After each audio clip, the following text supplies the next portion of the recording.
الذين بالمسيح اعتمدتم المسيح قد لبستم هاليلويا. Moi, je ne savais même pas que les sourds existaient. Donc, le 1er mai 1986, j'ai découvert un monde dont j'ignorais l'existence. Et j'en suis tombé amoureux, tout bêtement.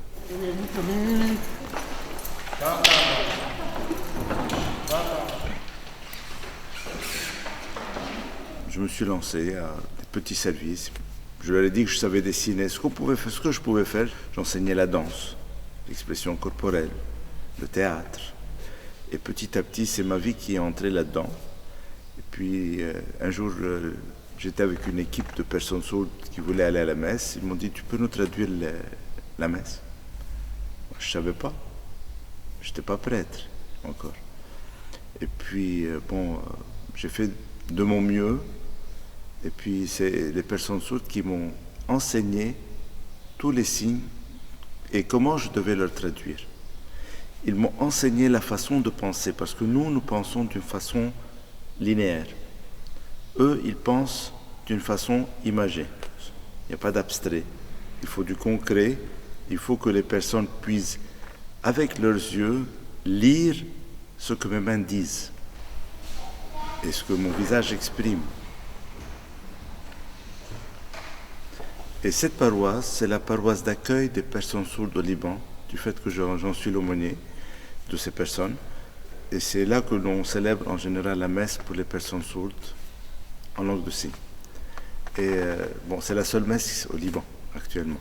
Et c'est un endroit où, avec les personnes sourdes, j'ai trouvé que l'église, c'était comme un laboratoire de langue de signes aussi. Parce que ceux qui viennent sont de plusieurs cultures, de plusieurs écoles. Surtout qu'au Liban, chaque école a eu, si on peut dire, importé des signes d'un pays. Et à cause de la guerre, ils ne pouvaient pas se réunir. Chaque institut a importé des signes, il a enseigné. Et puis ensuite, on s'est retrouvé avec une bonne dizaine de langues de signes. Donc quand les sourds arrivent à l'église, il faut bien prier une seule langue. Donc c'est un peu un laboratoire, c'est un tamis où on essaie de mettre en commun. Et puis on est arrivé à avoir un lexique de langue de signes religieuse.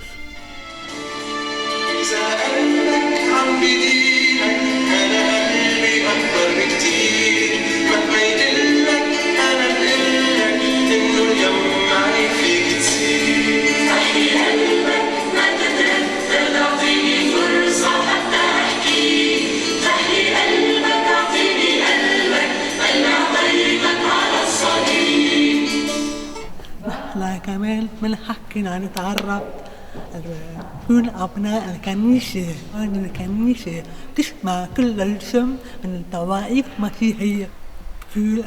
مش مشكلة إذا واحد ما بيسمع، وإذا أنت بتسمع، لأنه تعرفي ليه ما في فرق بيناتنا، في شيء مشترك بيناتنا، أنه أنت بتسمعي.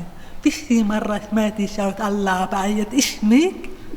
من وين عم نسمع هون بالقلب. On entend dans le cœur. بالصلاة. Dans la prière.